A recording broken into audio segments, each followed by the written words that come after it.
What's good, people?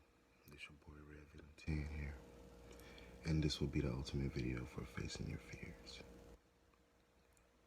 Also, during this coronavirus pandemic, I hope you guys are practicing good hygiene by washing your hands and keeping your social distance and practicing it to make sure that we can actually kill out this virus that's flowing around, that's taking lives mysteriously.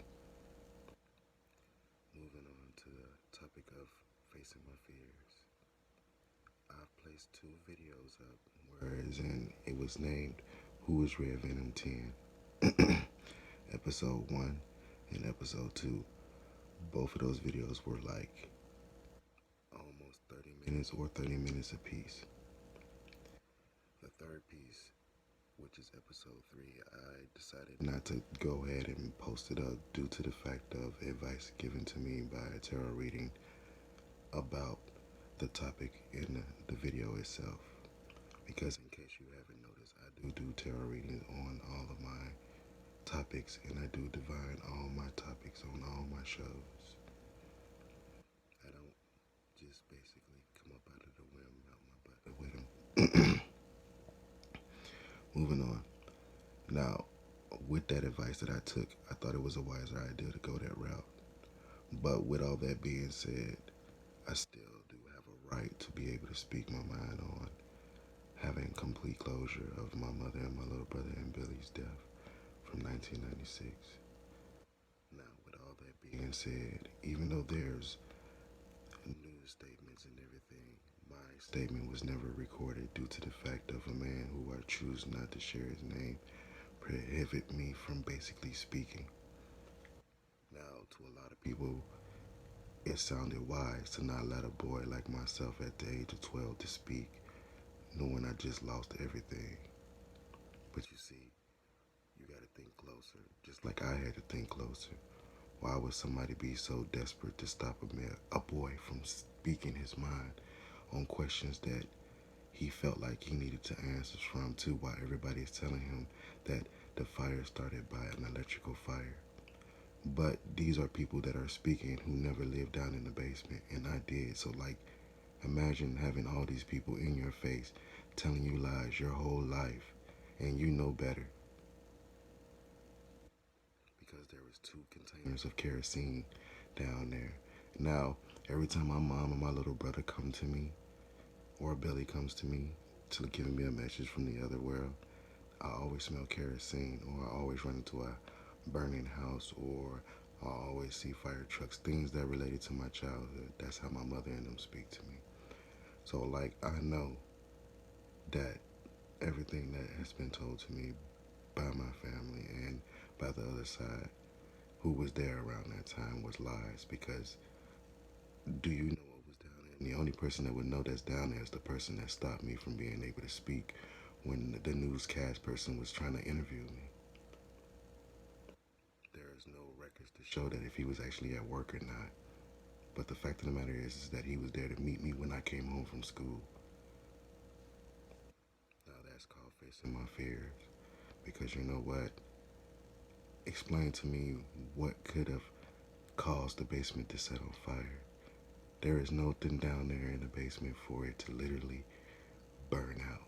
Nothing at all. So the only way that it can actually be burnt, and a man who was on a couch, a let-out couch that has nothing but aluminum on there, to be burnt to a crisp by being poured kerosene on him, and they set him on fire. Now, with that being said, me divining into my own past and finding out my own mysterious tragedy that took so much from me. Now, I'll share this with you guys so that in return it may inspire you to stand up. But not only just that, but to basically look at it as, you know what, just because something bad happens in the past or the future or in the present doesn't stop you from continuing to be who you are. Let it motivate more of who you are. Let yourself be empowered by it and use it to help others if that's your calling, like I do myself. So with that being said, I hope you guys watch this and let this marinate on you a bit, because person that I choose not to share the name with, they know what's up. And with this being said, you must understand that, yo, I'm not dumb. I remember what my womb looked like. So I can't believe that you would just sit there and stare me in my face and tell me that's what they say, knowing that there's different down there.